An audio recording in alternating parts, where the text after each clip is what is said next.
Olá, muito bem-vindos a mais um episódio do NexaCast. Hoje eu tô aqui com uma super especialíssima convidada e eu vou falar aqui que ela é advogada empresarial, ela é especialista em direito digital e também gestora de negócios.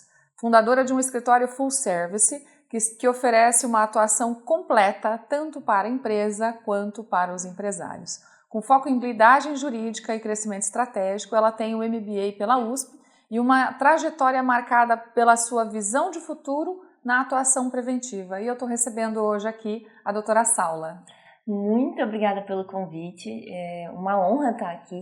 Eu sou a Saula Diniz, eu sou advogada empresarial, tenho MBA pela USP de Gestão de Negócios e tenho meu próprio escritório full service. Eu falo que o direito, para mim, é entregar mais do que solução, é proteger a vida da empresa e do empresário, entregando ali um crescimento para a empresa dele, para que os sonhos dele e da empresa possam se tornar realidade. Perfeito. Posso deixar o pronome de tratamento de lado e te chamar de Saula? Com certeza pode, com certeza que nós estamos juntas, né, na Comissão de Direito Empresarial, que é uma das melhores do Brasil, que é da Barueri, então pode com certeza tirar esse do pronome. Exatamente, a gente se conheceu na Comissão de Direito Empresarial da OAB, da seccional aqui de Barueri, e a Saula é especialista num assunto que está em alta, negócios digitais. Então hoje a gente vai falar um pouco dos novos mercados, tendências desse universo do digital, e a Saula vai trazer a experiência dela para compartilhar com a gente. Saula, conta pra gente então como é que está o mercado hoje, quais são os novos negócios que tem procurado você para viabilizar os negócios, as novas estruturas. Conta pra gente como é que você está atendendo seus clientes aí, o perfil, né, sim, que tem mudado, né? Mudou, perfeito. Eu vejo que depois da pandemia, que já passou um tempo, os negócios eles começaram muito a digitalizar, um novo modelo de negócio. E com isso, a inteligência artificial, novas criações de softwares e resultados de digital para novas empresas, elas surgiram muito. E com isso, o direito também ele vem acompanhando os novos negócios. Perfis hoje de cliente.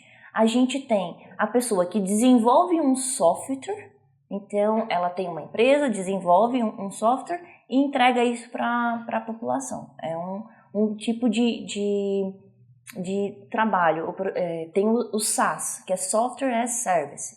A gente tem também soluções de startup em questões de aplicativos mais conhecidos, a Uber. A gente tem aplicativos de entrega de comida, iFood. A gente tem vários similares a esse. A gente tem soluções de inteligência, por exemplo, sistemas de organização de documentos dentro de empresas, tudo que é relacionado à tecnologia, o direito ele vem regulando. Então são novas empresas. E a gente fala de tudo aquilo que não depende do presencial, mas sim do digital. Tanto que tem várias empresas, eu tenho clientes hoje que não têm espaço físico de trabalho. Eles trabalham de home office. E a empresa surgiu de home office. E isso não impede eles também de serem globais. Então hoje a gente tem pequenas empresas que trabalham no Brasil e no mundo. Então a gente tem vários tipos de negócio hoje rentáveis que são novos formatos de negócio digital. Entendi. E como, vamos pensar assim, o empresário do digital, ele está começando a empreender no digital, quais são as maiores dificuldades que você vê que eles enfrentam? Isso é muito interessante, porque a gente tem, na verdade, dois perfis de pessoas do digital. Os empreendedores digitais que estão buscando pessoas jovens, normalmente são jovens, que querem um novo formato de trabalho, e a gente tem também empresários que estão há muito tempo no mercado já tradicional e viu isso como uma oportunidade de negócio. Então a gente tem tanto o empreendedor que está começando, tanto o empresário já que está buscando um novo formato de renda, que já tem hoje. Então são duas coisas diferentes. O empresário que ele tem mais tempo de negócio e quando vem para o digital, ele já tem consciência jurídica. Ele tem consciência jurídica que precisa de contratos, ele tem consciência jurídica que precisa de confiabilidade com seu cliente.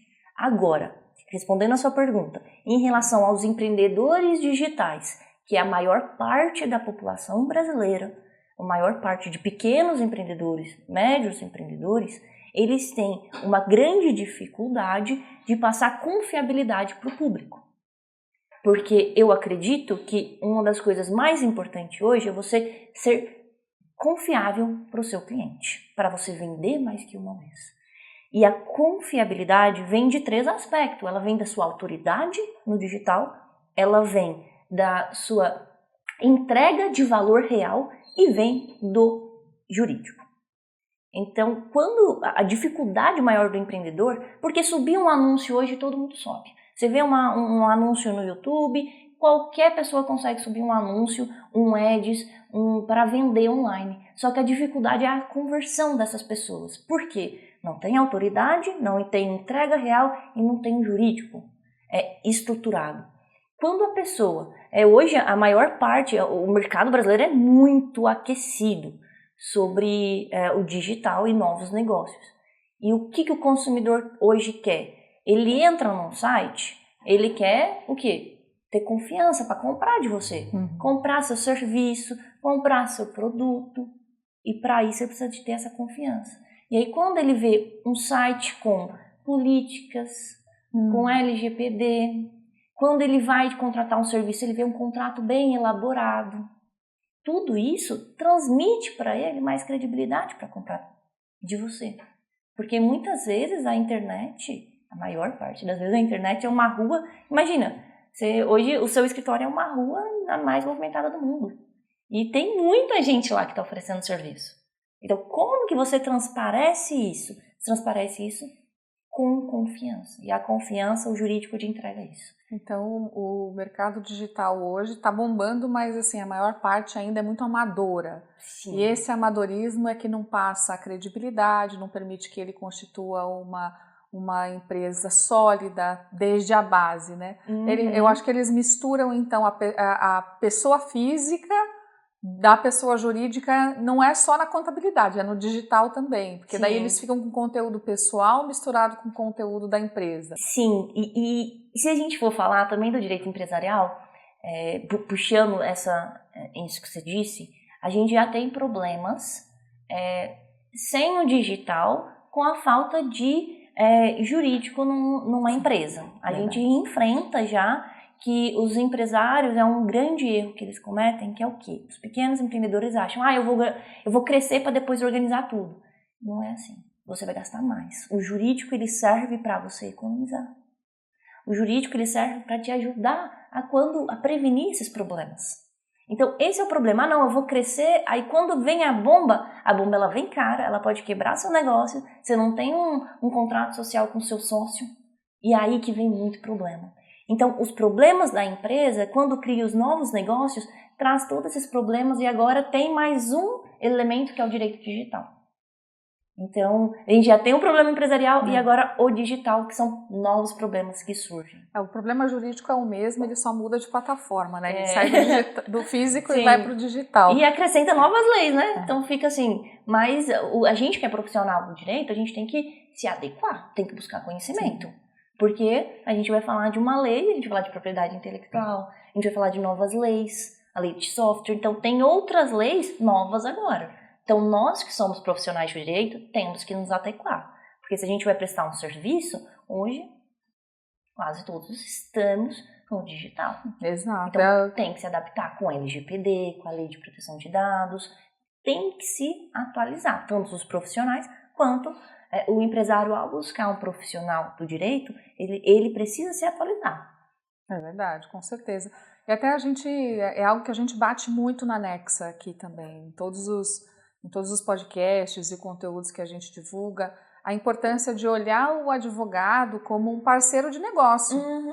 O jurídico, ele não é uma casinha isolada da empresa, ele é parte de um todo e parte desse todo tem que andar junto o percurso inteiro. Então, às vezes o que acontece, o empresário contrata o advogado para fazer só um contrato. Ele fala assim, eu quero só esse contrato, não preciso de você para mais nada. Só que daí ele vai mudando o contrato, né? E não fala com esse advogado. Quando o advogado vai ver o contrato que ele fez, já não é mais o contrato que ele fez, é outro contrato. Isso acontece muito com o digital também, imagino, né? Acontece. E isso aconteceu essa semana. Ah, tá vendo? O cliente... E olha que, enfim, até os seus assessorados, que a gente fala que são os assessorados mensais, que a gente tem esse planejamento, mesmo assim, às vezes eles tomam decisões sem perguntar para o... porque, doutora, foi muito rápido. Aí eu mesma editei, eu mesma fiz isso. Aí passa 15 dias, um mês, deu problema. Aí aciona o jurídico. Gente, por que você não ligou? A gente fazia essa atualização de uma forma rápida, efetiva. Ah, doutora, é porque tá muito com pressa e aí prejudica o negócio. Então a gente vê que às vezes até por questão de pressa, vocês prejudicam o negócio. É o apressado come cru ou queima a boca, né? Sim, mas aí você vê que isso é por causa da maturidade do empreendedor. Se a gente pegar empresários são mais sólidos, a gente tem uma tomada de decisão mais assertiva que leva um tempo. As coisas na vida não é... Perfeito. Então, às vezes a gente vê que um dia, uma conversa com o jurídico, 1 hora, 30 minutos, ele te salva 100 mil, 200 mil reais. A gente tem uns vídeos que a gente fala dos grandes empresários, né, e dos cases com contratos, e tem um caso justamente do Walt Disney no começo da carreira dele, que ele perde o primeiro personagem dele, né? Ele perdeu o primeiro personagem porque ele não identificou dentro do contrato que a propriedade de tudo aquilo que ele produziria não ia ser dele, ia ser da Universal. E daí ele sai, então, da Universal para seguir. Então, assim, mesmo os grandes empresários, eles erram, só que o importante é aprender com o erro, né, Saulo? E não continuar errando. Agora, eu queria te fazer uma pergunta. Quem quer empreender no digital hoje, quais os cuidados que esse pessoal precisa ter? Qual é o básico assim que todo empreendedor precisa cuidar se ele quer empreender no digital ou se ele quer fazer um produto digital? Questão de cursos, mentorias, um novo negócio, né, de inteligência artificial, uma nova empresa de marketing, vamos englobar tudo. Importância. Gente, agora eu vou trazer um pouco da minha visão de gestora de negócio, que primeiro você tem que ver o seu modelo de negócio, né? Faz um MVP, que é o mínimo viável possível, para você ver se funciona aquilo que você está pensando. Então, estrutura, pensa o que você quer e faça. Deu certo ali, testou, o que é o mínimo viável que você precisa fazer? Nesse mínimo viável que você precisa fazer, possível, é já você observar. Você vai começar esse negócio sozinho ou com alguém? Essa pessoa vai ser uma sócia sua ou não? Isso precisa ser definido. Tem uma listagem dos maiores problemas que falhem uma empresa. E a parte jurídica está escrito lá o problema entre os sócios. Então, problemas entre os sócios é o que mais falha as empresas hoje. Por quê? Porque no começo eles não fizeram um contrato social bem feito, não definiram o que vai ser, e o problema acontece quando dá certo. Então, você faz o seu negócio, ele começa a dar certo, começa a entrar dinheiro, aí o problema aparece.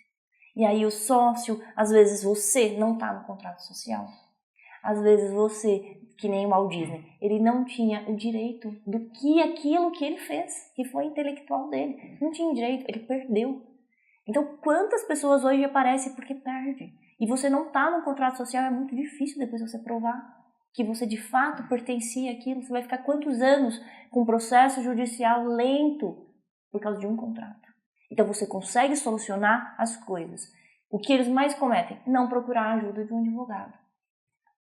E eu falo, o maior erro que comete, você achar que você tem que organizar primeiro, crescer para depois organizar as coisas. Não, procura um advogado que entende do assunto, pega uma consulta. O que o advogado, vamos falar que você já está aqui, né? Chegou um empreendedor aqui para mim e falou, doutora, eu quero abrir um negócio digital, o que eu tenho que tomar cuidado? Primeira coisa, quem é seu sócio? Você vai abrir sozinho ou vai abrir com alguém? Primeiro é entender e dar nome aos boi. Vai ser teu sócio, vai ser o quê? Vai ser empregado, vai ser prestador de serviço? O que essa pessoa que está junto com você vai ser? Primeira coisa. Segunda coisa, Você vai prestar serviço ou você vai vender produto? Vai prestar serviço? Fazer um contrato de prestação de serviço. O que você vai entregar para essa pessoa? Em quanto tempo? Como que você vai pagar? Como que você vai receber dessa pessoa? Você vai receber que dia? Senão você vai levar calote. Você vai trabalhar e não vai receber. Isso acontece muito. Que dia que você vai receber? Confidencialidade. Porque muitos trabalhos, serviços é confidencial.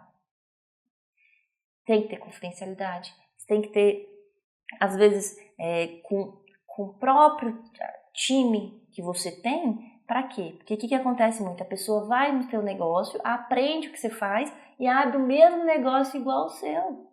Igualzinho, copia tudo o teu modelo.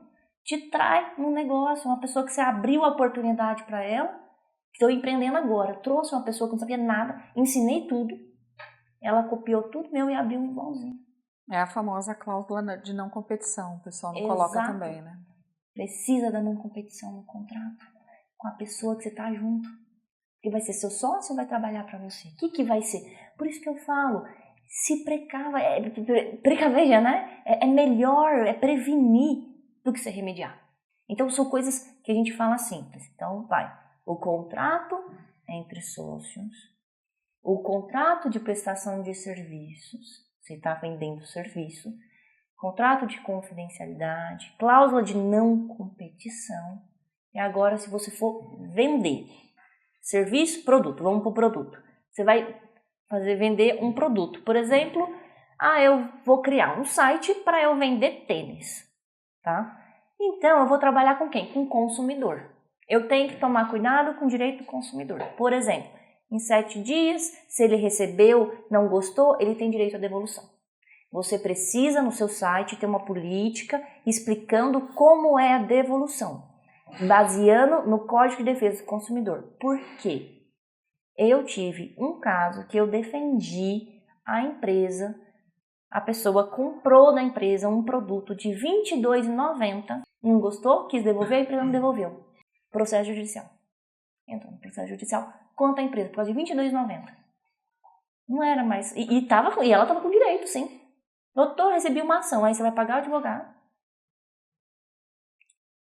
É difícil? Muitas vezes não é difícil, mas é possível você reverter, porque eu consegui ganhar essa ação, mas assim, geralmente o Código de Defesa do Consumidor protege o consumidor, não protege a empresa. Exato. Então a empresa, ela tem que saber os seus direitos. Então eu vou vender produto. Direitos e obrigações. Né? Exato. Então você tem que saber. Claro, se você é uma boa advogada empresarial, você vai defender a empresa de todas as formas e tem como você sim ganhar as ações. Eu falo isso porque acontece na prática. Né? Às vezes não é quem está com direito que leva. Né? Quem tem... Doutora, eu acho que me entende isso. Tem o ponto de vista processual, tem a prova, tem um monte de questões que envolvem o processo. Exato. Que a gente pode ganhar, não porque... Tá certo ganhar, mas porque do ponto de vista processual faz sentido. Exato. Existe para quem não é advogado, tem aquilo que você está discutindo lá que são os fatos, mas tem uma outra coisa que chama os atos processuais. Então, às vezes, você não consegue ganhar em um aspecto, mas consegue ganhar em outro aspecto. Sim, então tem que... Mesmo às vezes você estando certo, você pode perder, né? Você tem isso, mas o que é interessante? Você vai vender produto, tem ali...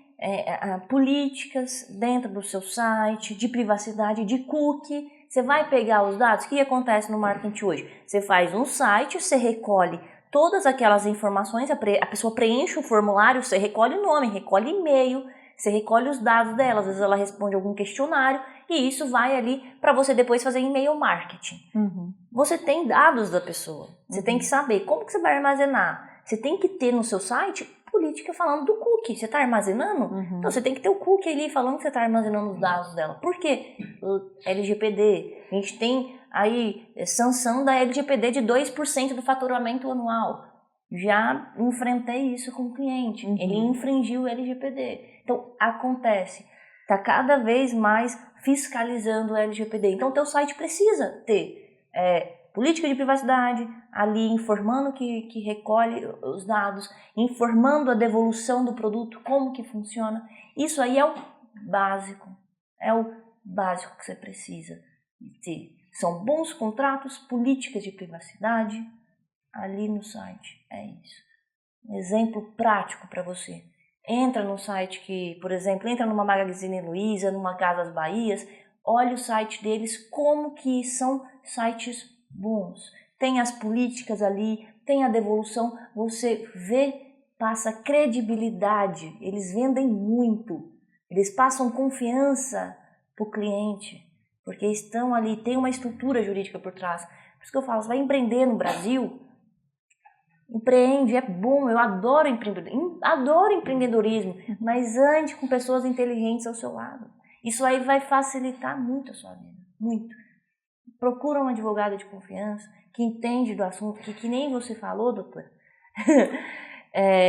O advogado não é uma pessoa que vai impedir a sua atuação. Eu acredito que o advogado vai facilitar a sua atuação. É viabilizar. Viabilizar. Você quer isso? Esses são os riscos. Tem risco que vale a pena correr, doutora, mas tem risco que não vale a pena correr. Eu costumo dizer que o pior risco é o risco que você não conhece. Perfeito. E quando você não conhece, você não se protege. O que o advogado faz? O advogado ele não é um super-herói, não vai impedir você de tomar risco, mas pelo contrário, ele vai te ajudar a tomar os riscos, margeando, né? A gente fala assim, cuidando para que você não passe dos limites. Porque é isso, a gente tem que jogar com a regra do jogo, que é a lei, que é a legislação e tudo e tal. Então, assim, o advogado ele é um viabilizador. Não deu assim, mas dá assado. Por aqui não vai, mas por aqui dá para ir se fizer assim, assim, assado. Então, eu entendo exatamente o que você está falando, Sola, mas eu queria ouvir um pouco mais de você. Só nesse ponto, é muito bom você dizer isso, porque se a gente está falando de novos empreendedores, o que acontece? Ele chega no mercado, ele é novo, então ele não tem um conhecimento, e por isso que ele peca, e ele erra. Só que ele vai encontrar ali empresas, ele vai encontrar lei que não importa. Ele não pode dizer que ele não conhece a lei para trabalhar. Exato. Não pode, ele vai sofrer consequências mesmo sem conhecer a lei. Não adianta, essa é a nossa jurisdição hoje. Então, mesmo sem você conhecer a lei, se você infringir ela, você vai sofrer consequência. Aí você sofre consequência, direito do consumidor, direito trabalhista. O Brasil é o país que tem mais ação trabalhista no mundo. No mundo. Então, se você contratou errado, você vai, direito trabalhista fecha uma empresa, doutora, fecha. Eu já tive casos que trabalhei com isso, porque direito trabalhista, você contratou a pessoa errado, de vez ser CLT, você fez com PJ. A pessoa lá tem 7 funcionários, pejotização, né? E aí ela foi 7 pessoas, contratou. O primeiro entrou na justiça, ganhou, abriu precedente jurídico para a empresa. Os outros 6 ali vão entrar tudo e vão levar. Se estava na mesma situação, acho que esse é um ponto importante. O Brasil, a gente tem um maior número, acho que não sei se é o maior, provavelmente, é um dos maiores com certeza, de ações trabalhistas, porque a gente, além da legislação ser mais benéfica para o trabalhador, né, do ponto de vista de proteção dos direitos, a gente tem uma cultura de processos, uma cultura de ações movidas contra o empregador. Então, esse é muito comum. É importante qualquer um que for empreender entender que o Brasil é horrível. É o que é. É o que temos. Por isso é tão importante a gente se cercar de bons profissionais, de advogados, contadores. Então, acho que são 2 profissionais que eu vejo assim que os empresários não podem deixar de ter ao lado. É o advogado e o contador. Esses 2 são essenciais para todo empresário. Total. E sobre a informação, 2023 foram ajuizadas cerca de 3,5 milhões de novas ações trabalhistas no Brasil, realmente indicando o Brasil, né, como o país que mais tem ações trabalhistas no mundo. Eu lembro que quando eu ainda trabalhava para a multinacional e eu respondia pelo departamento jurídico, eu tinha que fazer as reuniões com o pessoal de lá de fora, explicar para eles, era sempre desafiador. Eu tinha que explicar 2 coisas, eu tinha que explicar o tributário, porque a demanda judicial do tributário também aqui é surreal, tanto administrativa quanto judicial, e o trabalhista. Então, assim, você tinha que explicar que culturalmente existe essa tendência de número de ação, mas que bom, enfim, é sempre complicado a gente ter que explicar. E tem como você prevenir, você fazer um compliance muito bem feito. Você consegue sim prevenir a ação trabalhista. Não prevenir a entrada da ação trabalhista, mas prevenir o resultado negativo, a perca da ação trabalhista. Exato. Porque se você entra na lei, a pessoa, não é por isso, qualquer pessoa pode ingressar ação contra você, mas não quer dizer que ela vai ganhar. Exato, perfeito. Então você previne a perca, né? Então, por exemplo, o trabalhador, ele pode até querer entrar contra você, mas você está de acordo com a lei. Exato. Então ele pode entrar, mas ele vai perder. Exato. Então, assim, quem anda certo, dorme tranquilo. Boa. Saula, conta pra gente. Eu acho que tem um tópico importante que eu queria que você falasse, até porque você tem experiência nisso. Nos registros, por exemplo, bacana. No registro de software. A gente fala muito aqui da importância de registrar a marca, registrar o software, enfim. Fala um pouco do que esse empreendedor, né, ou advogado que quer atuar na área digital precisa também saber cuidar. Sobre registro de marcas e patentes. O registro de marca é um ativo valioso na sua empresa. Ele é como um terreno na sua casa. Você pode ter estratégia de marketing que funciona e que não funciona. Você pode construir o seu brand, as suas cores, tudo. Pode subir e cair. A única coisa que não muda é o terreno da tua casa, que é o registro da tua marca, que é o teu nome. Aquilo vai ficar seu durante 10 anos, depois você renova por mais 10. Registro de marca é o terreno da sua casa. Se você não comprar o terreno da sua casa, vem outro e compra teu terreno. Você construiu na casa do sogro. Você construiu na casa da outra pessoa. E não é nem sogro, é de outra pessoa. Se for de sogro, ainda tá na família. Ainda tá na família. Mal menos. Mas é uma casa, você construiu uma casa de uma pessoa e você vai perder a casa. E perde sua casa mesmo. Você vai gastar dinheiro. Então, compra teu terreno, gente. Você tem que ter teu terreno, que é a sua marca. E sua patente, que a gente vai, por exemplo, desenvolver um sistema. Você desenvolver um sistema, registra o código do sistema. Quem é desenvolvedor de software? É legal, meu pai era desenvolvedor de software. E é muito interessante como ele guardava esses códigos. 7 chaves. Porque aquilo é tua inteligência, né?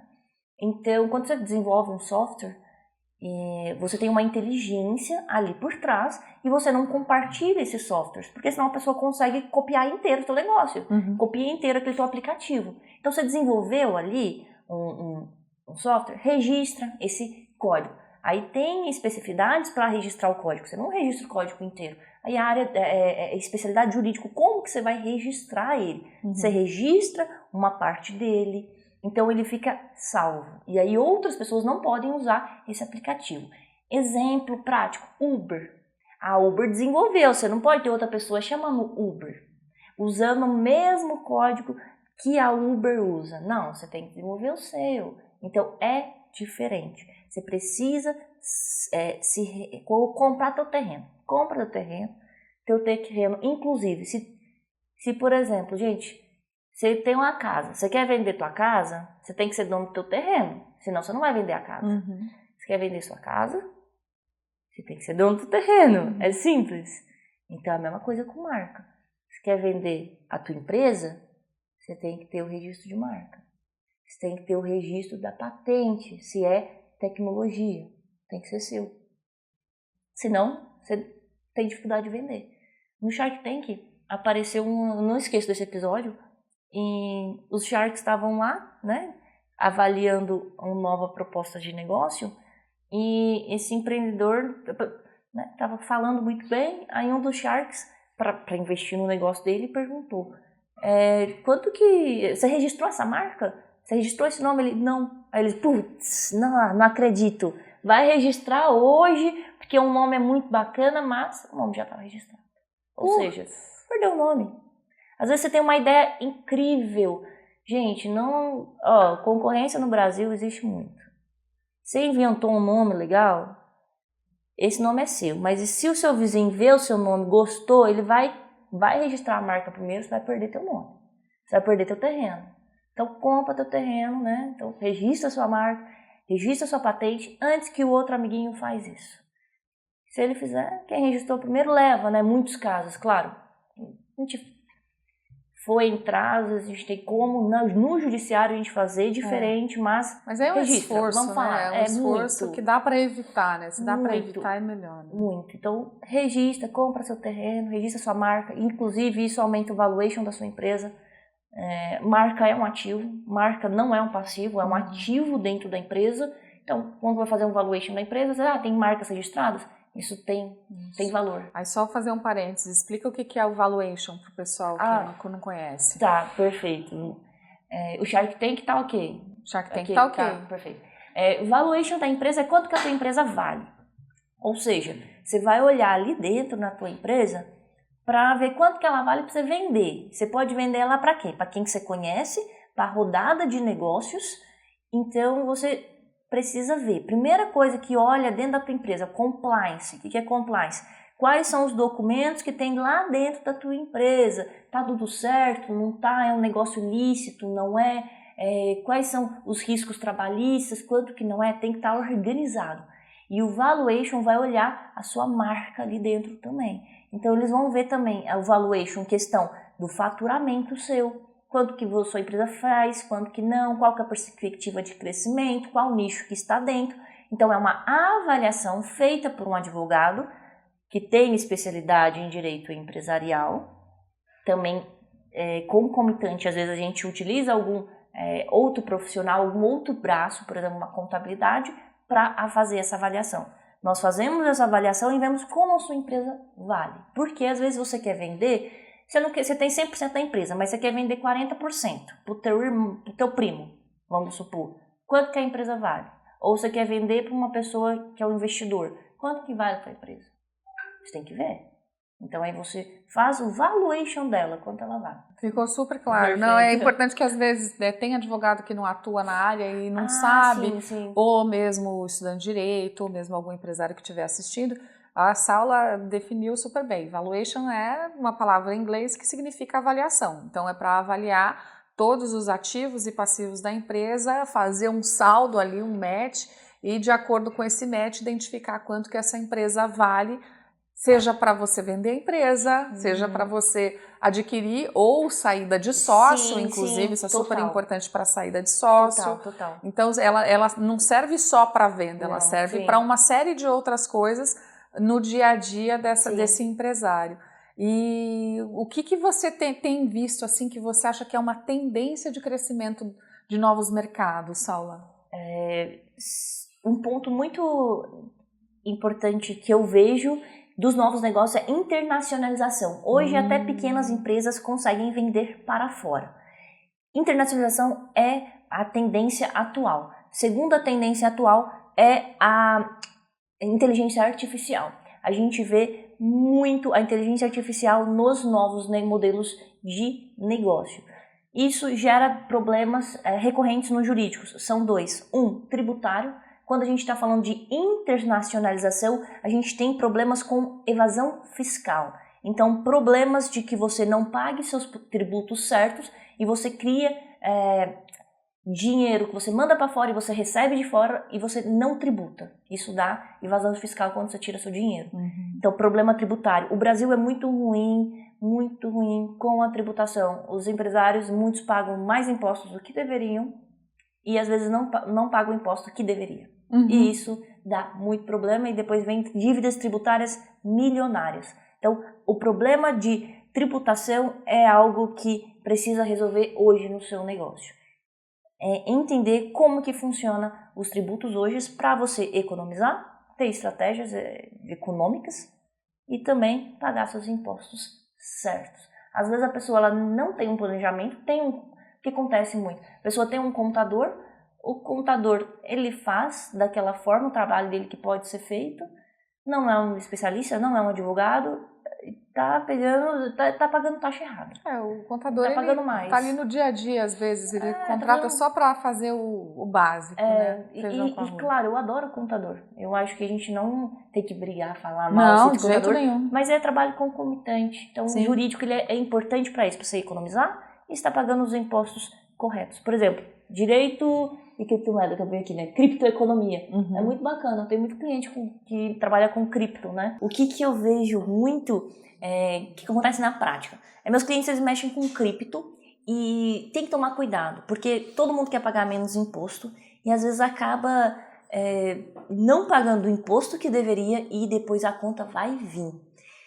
Saiba que se você quer pagar menos imposto, tem como você fazer isso de acordo com a lei e não dar evasão fiscal, que é o quê? Quando você foge do país com dinheiro e para depois tentar viver uma vida que no Brasil você não pode voltar, né? Acontece muito com empresários do digital que eles saem por causa de tributação e às vezes eles nem podem voltar, porque se voltar vão ser bloqueado passaporte. Tem gente também que mexe com direito criminal porque tem o tributário, então tem que tomar cuidado mesmo. Você quer pagar menos imposto? Você tem como? Como? Com a internacionalização dos pequenos, médios e grandes empresas no mundo, você tem criações, por exemplo, de offshore. Offshore, você cria empresas em lugares que às vezes são chamados de paraísos fiscais, ou seja, você paga muito menos imposto. Então tem como você abrir empresas legalmente em locais que não tem tanta tributação quanto o Brasil. Então é entender que você consegue fazer isso legalmente. Você não precisa trabalhar ilegal para pagar menos impostos. Você faz um planejamento tributário para você não infringir as leis e assim talvez abrir uma empresa em um outro país pagando menos impostos. Eu tenho clientes que abriu empresas, a gente abriu juntos no Uruguai, a gente tem empresas nos Estados Unidos, então tem clientes que os negócios são aqui no Brasil, novos modelos de negócio, mas eles abrem empresas em outros lugares para pagar menos impostos. Perfil desses clientes, geralmente eles vendem muito para dentro do Brasil, mas também eles internacionalizam. Então eles vendem para outros países. Então é possível isso. É importante os empresários, os empreendedores saberem que é possível você pagar menos imposto, sim, e criar sua empresa em um outro país. Agora, sem ser internacionalização, você tem estratégia de planejamento tributário, às vezes você sai do Rio e coloca em alguma cidade do Rio a sua sede da empresa para pagar menos impostos. Então, tem muita coisa que o empresário ele pode ter para pagar menos imposto, para que não caia na malha fina, depois pague dobrado, depois tem dívidas tributárias milionárias no nome. Então, saiba que é possível resolver o seu problema com uma boa advogada do seu lado. Verdade. Então, essas tendências de mercado que estão acontecendo é digitalização e criação de software as a service com o IA embarcado. Né? A gente pode falar digitalização, a questão que a gente falou do segundo... IA. A IA e tem o compliance, que é a terceira tendência de mercado global. Você acha que está melhorando? As empresas estão porque, por exemplo, como a gente tem muito investidor, se a gente tem muita empresa investidora de fora que olha para o Brasil, a gente vê que a gente tem problema tributário e problema trabalhista. Uhum. Então aí entra o compliance. Uhum. Se você quer atrair investidores para o Brasil, você precisa de compliance. Compliance nos Estados Unidos ele é muito bom, funciona. Então quando a gente fala de internacionalização, a gente começa a falar também do compliance. Então a empresa precisa de compliance, que é o quê? Organização dos documentos dentro da empresa. Então esse aspecto ele é bem importante. Quando a gente internacionaliza a nossa empresa, a gente precisa de compliance dentro da empresa estruturado. Maravilha. Então, pessoal, você que quer empreender no digital, saiba que tem oportunidades aí fora do país com a internacionalização, mas para isso tem que estar preparado, e para estar preparado, contrate um bom advogado para arrumar a casa antes, para não cometer crime fiscal, né, a evasão fiscal, e para ter uma estrutura de compliance que incentive, inclusive, o investimento estrangeiro nesses negócios ou de um novo sócio nessa aula. Sim, e só deixando mais claro aqui as tendências que eu até escrevi aqui, então hoje são 3 principais tendências no digital. Primeira, personalização com tecnologia, então é a inteligência artificial aplicada nos negócios. Segundo, internacionalização, são as empresas que elas conseguem aí os pequenos negócios vencerem a barreira do país e irem para outros locais, outros países. A gente tem o terceiro, que é o compliance digital. O que acontece? O consumidor ele quer comprar de você, porém ele tem que se sentir protegido. Ele se sente protegido com LGPD, bons contratos e aí com questões, termos de uso claro, e assim com tecnologia, expansão e conformidade, você tem os pilares do futuro que começa hoje. Perfeito. Gente, Saula, obrigada. Acho que foi incrível. A gente com certeza teria muito mais assunto para falar sobre o mundo digital. Mas fala para o pessoal aonde que eles encontram você, fala quais são suas redes sociais. Claro. Pessoal, vocês conseguem me achar no...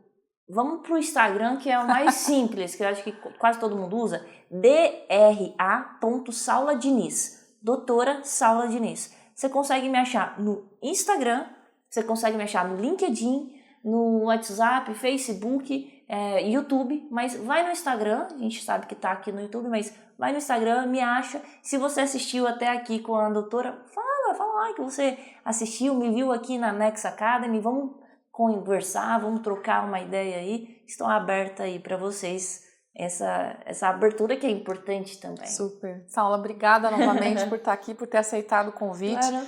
A Saula é incrível, uma advogada incrível, um ser humano incrível, então por favor sigam ela nas redes sociais e não percam esse episódio, tá bom? E assistam ele na íntegra.